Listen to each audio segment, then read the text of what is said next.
Hello friends, welcome back our YouTube channel unique classes for you. और आज के इस वीडियो में हम डिस्कस करने जा रहे हैं क्लास 12 के इंग्लिश सिलेबस को। क्लास 12 के जो इंग्लिश सिलेबस है, जो न्यू पैटर्न से जो सिलेबस बिहार बोर्ड के द्वारा लॉन्च किया गया है, उस सिलेबस को हम इसमें डिस्कस करने जा रहे हैं। और काफ़ी इन्फॉर्मेटिव वीडियो होने वाला है आप सभी स्टूडेंट के लिए। इवन जो एग्ज़ाम की तैयारी कर रहे हैं 2023 के लिए 12 का, उसके लिए जो है काफ़ी इन्फॉर्मेटिव वीडियो है, राइट। तो सबसे पहले जो है हम इस वीडियो में डिस्कस करेंगे मेनली कि ग्रामर से ज़्यादा क्वेश्चन पूछा जाता है या जो आपका टेक्स्ट बुक है उससे क्वेश्चन पूछा जाता है। तो सबसे पहले हम यहाँ पर डिस्कस कर लेते हैं कि ऑब्जेक्टिव के बारे में। तो ऑब्जेक्टिव जो है, ऑब्जेक्टिव आपका जो पैटर्न है वो अगर नॉर्मल में अगर हम बात करें तो ये पहले जैसे पूछा जाता था, तो वो पहले पूछा जाता था आपका 100 मार्क्स का। कोरोना काल में जो है 100 मार्क्स का पूछा गया ऑब्जेक्टिव। लेकिन अभी जो है बिहार बोर्ड के जो अध्यक्ष है उसके द्वारा कोई नोटिफाइड या नोटिफिकेशन नहीं दिया गया है कि कितना मार्क्स का होगा। लेकिन पहले जो जिस अनुसार वो बताया था कि 60 ऑब्जेक्टिव जो है, 60 ऑब्जेक्टिव का जो सिलेबस में रखा गया है, अगर नॉर्मल कंडीशन होता है तब, इन केस अगर कोरोना आता है तो 100 कर दिया जाएगा फिर। लेकिन अभी तक उसका कोई नोटिफिकेशन नहीं आया है। तो हम ये मान करके चलते हैं कि जो ग्रामर का जो इसमें पोर्शन है, ग्रामर पोर्शन से कि 36 मार्क्स का क्वेश्चन आएगा। और यहाँ पर जो टेक्स्ट बुक आपका है रेनबो पार्ट 2, उसमें से हो सकता है 24 मार्क्स का जो है क्वेश्चन इसमें से आ जाए।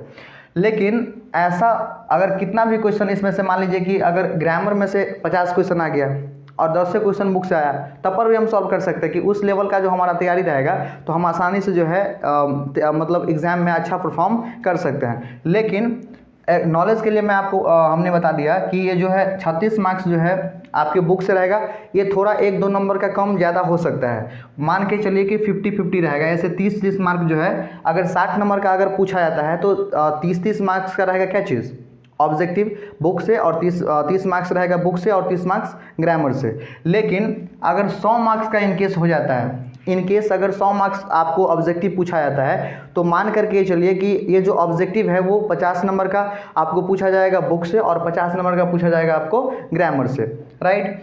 उसके बाद देखिए इसमें जो ग्रामर का टॉपिक इंक्लूड है बुक से, बुक में जो चैप्टर है प्रोज और पोइट्री का, वो तो आपको पूरा अच्छे से स्टडी करना पड़ेगा ताकि जो है उसमें से कहीं से भी क्वेश्चन आए तो हम उसको डील कर सके।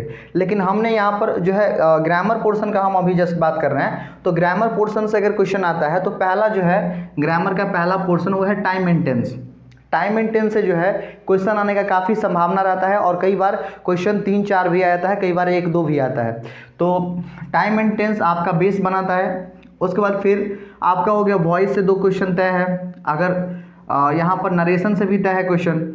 मॉडल्स को हम मॉडल एक्सिलरी वर्ब भी बोलते हैं, ये वर्ब का टॉपिक होता है। तो इसको मॉडल एक्सिलरी वर्ब को आपको समझने के लिए सबसे पहले जो है आपको वर्ब का टॉपिक पढ़ना पड़ेगा, उसके बाद आप आसानी से उसको जो है रिकवर कर सकते हैं, राइट। अगला है आर्टिकल्स। आर्टिकल्स भी जो है काफ़ी इंपॉर्टेंट है। उसको ए एंड द आप लोग जो है ए एंड द को हम आर्टिकल बोलते हैं, ऐसा परसेप्शन है। और अगला है इसमें सिंटेक्स। सिंटेक्स जो है subject verb agreement. Subject verb agreement से 1-2 क्वेश्चन देखने को एग्जाम में मिलता है। प्रीपोजिशन से जो है लगभग प्रीपोजिशन से लगभग जो है 2-4 क्वेश्चन जो है हर एक एग्जाम में देखने को मिलता है। प्रीपोजिशन भी काफ़ी इंपॉर्टेंट टॉपिक है। और अगला है आपका जेरंड। 1-2 वर्ड से जो है इस जेरंड से भी 1-2 क्वेश्चन आ रहा है। मिनिमम मान कर चलिए कि इससे क्वेश्चन कभी आता भी है, कभी नहीं भी आता है। तो जेरंड को भी हम कवर करके चलेंगे, काफ़ी आसान टॉपिक है। अगला है इसमें combination of sentence. Combination of the sentence, 2 sentence आपको दे देगा और उसको बोलेगा कि कंबाइंड सेंटेंस का भी फ्रेम देगा और बोलेगा कि कौन सा सही है। तो यहाँ पर कॉम्बिनेशन ऑफ सेंटेंस जो है आपसे पूछा जाता है। देखिए कॉम्बिनेशन ऑफ जो सेंटेंस है वो कोई टॉपिक है ही नहीं, जो भी आपने प्रीवियस नॉलेज पढ़ा है उसके आधार पर आपको इसको टिक करना है। यानी कि जो भी नॉलेज आपने टेंस पढ़ा है, वॉइस पढ़ा है, नरेशन पढ़ा है, उसके बेस पर जो है ये आपका बेस तैयार होता है। तो उससे आप आसानी से कॉम्बिनेशन ऑफ सेंटेंस कर सकते हैं। अगला है ट्रांसफॉर्मेशन। ट्रांसफॉर्मेशन में 3 चीज़ आता है। एक होता है आपका रिमूवल टू भी इसमें आ जाएगा। उसके बाद डिग्री आपको पढ़ाना है, डिग्री भी इसमें आ जाएगा। उसके बाद इसमें हमने एक टॉपिक को छोड़ दिया है, वो है आपका क्वेश्चन टैग से भी क्वेश्चन आता है। तो यहाँ पर ट्रांसफॉर्मेशन हो गया। बेसिक जानकारी के लिए आपको हम नाउन और प्रोनाउन भी बता देते हैं कि पढ़ लेने के लिए, नहीं तो हम इस चैनल के माध्यम से जो है इन सभी टॉपिक को हम कवर करेंगे। अगला फिर है idioms and phrases. Idioms and phrases से भी 1-2 क्वेश्चन एग्जाम में देखने को मिलता है। तो ये सियोरिटी नहीं है कि किस टॉपिक से कितना क्वेश्चन आएगा, ये उसके मूड पर डिपेंड करता है, लेकिन ये टॉपिक सबसे क्वेश्चन आता है। उसके बाद फिर आप देख लीजिए करेक्ट सेंटेंस या करेक्ट वर्ड, जैसे 4 ऑप्शन दे देगा आपको। जैसे मान लीजिए कि एक गवर्नमेंट है, गवर्नमेंट का 4 ऑप्शन दे देगा और कुछ में गलत दे देगा, एगो सही दे देगा। तो कौन सा सही है आपको वो टिक करना है। जैसे सेंटेंस एगो 4 को दे देगा, उसमें से बोलेगा कि कौन सा सेंटेंस सही है, तो हम बोलते हैं उसको करेक्ट सेंटेंस या करेक्ट वर्ड से भी क्वेश्चन आता है 1-2। उसके बाद हो गया आपका ये क्वेश्चन टैग से भी देखने को 1-2 क्वेश्चन देखने को मिलता है।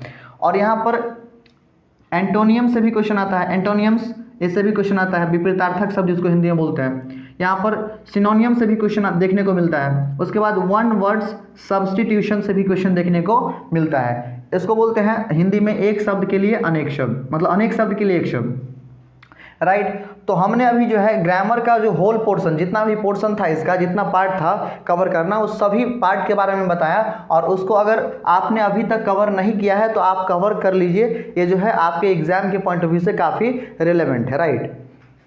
अब यहाँ पर समझिए जो सब्जेक्टिव क्वेश्चन है उसको सॉल्व कैसे करना है। सब्जेक्टिव को हम 2 पार्ट में डिवाइड करते हैं। एक हो गया कंपलसरी, जो आपको करना ही करना है, और एक होता है ऑप्शनल, कि उसमें से ये आप जो भी मन है आप वो कर सकते हैं, यानी कि वैकल्पिक। तो पहले हम कंपलसरी के बारे में बात कर लेते हैं।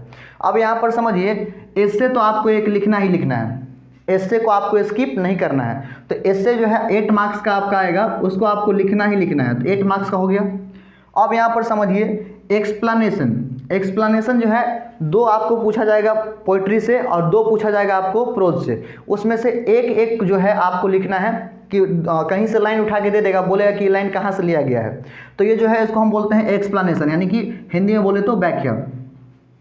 तो प्रोज से भी रहेगा 2 और पोइट्री से। लिखना कितना है, सिर्फ 1 और सिर्फ 1। कितना मार्क्स का रहेगा, तो 4 और 4 का, यानी कि 8 मार्क्स हो गया। उसके बाद है लेटर एंड एप्लीकेशन। तो लेटर एंड एप्लीकेशन जो है वो भी 2 रहेगा, एक लेटर देगा और एक एप्लीकेशन देगा।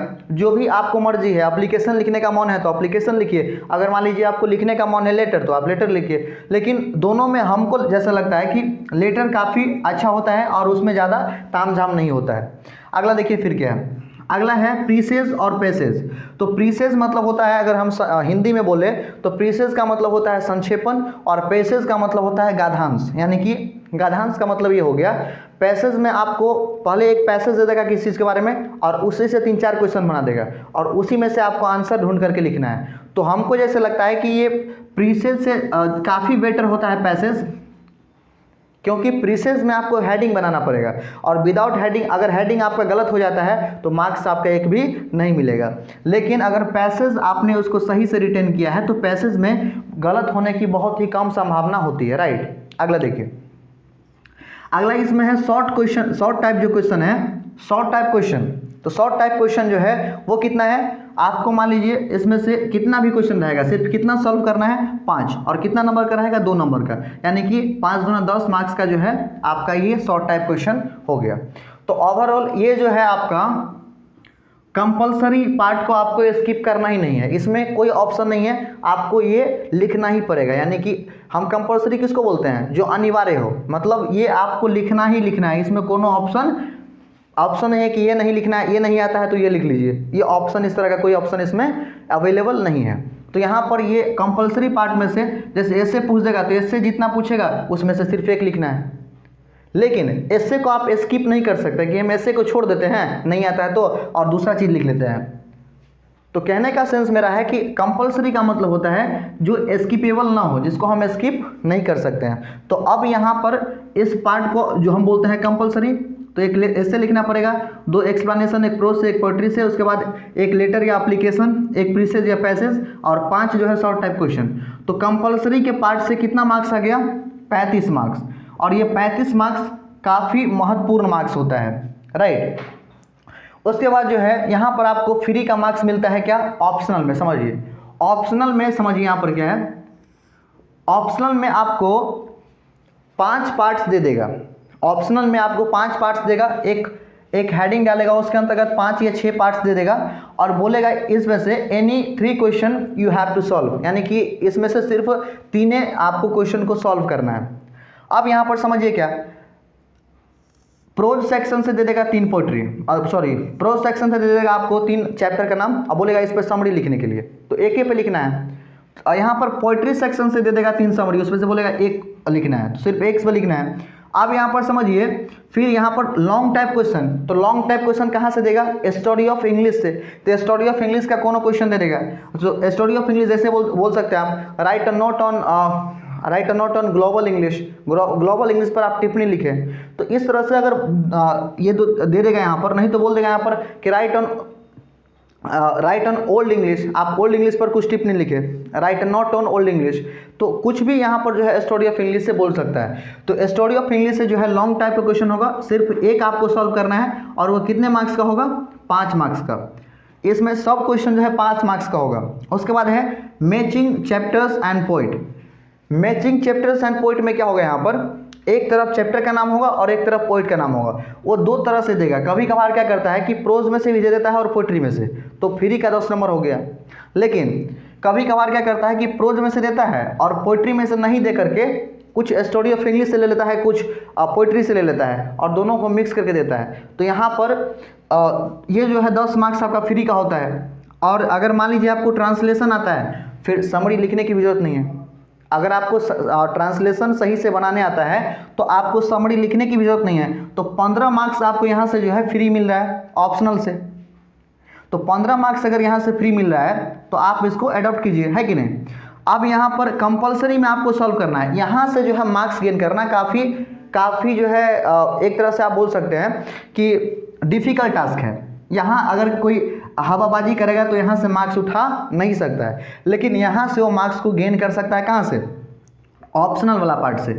लेकिन ये हम लोगों के समय ये ऐसा पार्ट, मतलब ये सिस्टम नहीं था, लेकिन अभी जो है ये काफ़ी स्टूडेंट के लिए काफ़ी हेल्पफुल है। अगर इस तरह का सिस्टम पहले रहा था तो कुछ और रहता है कि नहीं। तो यहाँ पर कहने का सेंस है कि ऑप्शनल वाला जो पार्ट है, ऑप्शनल वाला पार्ट को आपको इसमें स्किप कर सकते हैं। मान लीजिए कि आपको प्रोज और पोइट्री का कोनो यादें नहीं है समरी, तो छोड़ दीजिए। स्टडी ऑफ इंग्लिश से याद है तो उस पर लिख दीजिए। मैचिंग वाला दोनों आता है तो मैचिंग दोनों बना लीजिए। अगर आपको स्टडी ऑफ इंग्लिश पे भी नहीं याद है, अगर आपको समरी भी दोनों नहीं याद है, तो 2 मैचिंग बना लीजिए, ट्रांसलेशन बना लीजिए अगर आता है तो। सिर्फ गलत नहीं होना चाहिए। तो 15 मार्क्स यहाँ से फ्री मिल जाएगा। तो कंपलसरी का 35 मार्क्स और ऑप्शनल का 15 मार्क्स, ओवरऑल सब्जेक्टिव का कितना मार्क्स हो गया, तो 50 मार्क्स। तो ये जो है यहाँ पर हमने इंग्लिश के सभी एक एक पहलू पर जो है बात किया कि कहाँ से कितना मार्क्स का आता है, किस चीज़ से किस क्वेश्चन को किस तरह से डील करना होता है, और ग्रामर का किस टॉपिक से ऑब्जेक्टिव आता है। और बुक का हमने बता ही दिया कि लगभग यहाँ बुक में जो है पोइट्री सेक्शन से भी आएगा और प्रोज सेक्शन से भी आएगा ऑब्जेक्टिव। तो आप मानकर चल सकते हैं कि ऑब्जेक्टिव लगभग 50-50 होगा, ऐसा मानकर एज्यूम करके चल सकते हैं। कभी कभार 1-2 इधर उधर हो जाता है, लेकिन 50-50 मान करके चल सकते हैं, राइट। तो यहाँ पर फिर तो इस टॉपिक को, जितना भी टॉपिक हम यहाँ पर लिखे हैं, सब टॉपिक पर जो है एक सेपरेट वीडियो लेक्चर जो है प्रोवाइड करेंगे। अगर आपने पहले भी कहीं से जो है आप पढ़ रहे हैं तो अच्छी बात है, अदरवाइज़ नहीं पढ़ रहे हैं तो हेल्पफुल काफ़ी साबित होगा, राइट। और एग्ज़ाम में जो पूछा जाएगा वही रेलेवेंट कंटेंट हम यहाँ पर डिलीवर करेंगे, राइट। और यहाँ पर फिर देखिए, ये कंपलसरी हमने बात कर लिया और ऑप्शनल बात कर लिया, लेकिन ये सब कवर करने के बाद भी फिर क्या होता है, स्टूडेंट का जो है 90+ मार्क्स नहीं आता है। उसका कई सारा कारण हो सकता है। पहला, लैंग्वेज पेपर में राइटिंग का भी इशू रहता है। राइटिंग अगर मान लीजिए किसी का नहीं अच्छा हो रहा है तो फिर मार्क्स कटेगा, राइट। लैंग्वेज पेपर में गलती होना क्या कि आप जो है कहीं पर कोई अशुद्धि कर दिए, वहाँ से भी मार्क्स कटता है। तो अशुद्धि और राइटिंग जिसका बेहतर है उसका मार्क्स 90 क्या 90+ भी आ सकता है, राइट। लेकिन ऐसा नहीं है कि सिर्फ राइटिंग और ये नॉलेज, मतलब राइटिंग से ही और मतलब बिना अशुद्धि के कारण ही। आपको हर एक टॉपिक पर जो है बेहतरीन डिस्कशन करना होगा, बेहतरीन तरीके से जो है पढ़ना होगा, तब जो है आप जो है अच्छा मार्क्स को गेन कर सकते हैं और 90+, 95+ गेन कर सकते हैं, राइट। तो और मैं उम्मीद करता हूँ कि आपको जो है ये वीडियो काफ़ी अच्छा लगा होगा और इस वीडियो से काफ़ी चीज़ सीखने को मिला होगा। और ये इन्फॉर्मेटिव वीडियो है सभी स्टूडेंट के लिए जो 2023 के एग्ज़ाम के लिए, 12th एग्ज़ाम के लिए तैयारी कर रहे हैं। तो आप लोग जो है इस वीडियो को ज़्यादा से ज़्यादा शेयर कीजिए। मिलते हैं नेक्स्ट वीडियो में, तब तक के लिए जय हिंद।